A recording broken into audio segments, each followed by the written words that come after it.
Hello and welcome to this mini tutorial where we're going to break down and build back up the pronunciation of the word dialogue in English. As we can see here, this is a 3-syllable word and we need to stress syllable 1. So repeat after me, dialogue.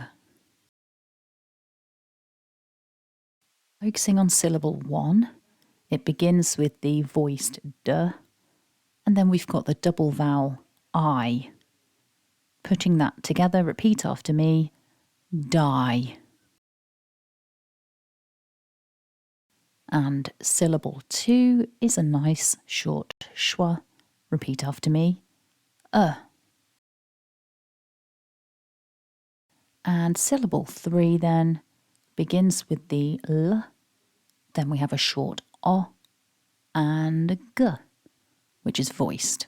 Putting that together, repeat after me, log.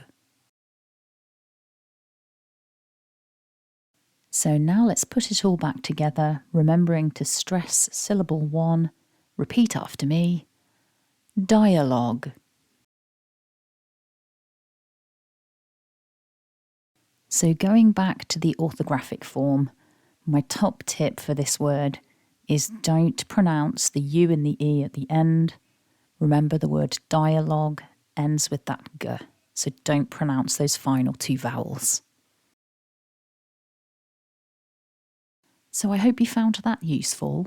If you did, go ahead and hit like to support the channel. And as always, if you've got any requests for words you would like covering in a future video, please leave me a comment. Thanks for watching and have a lovely day.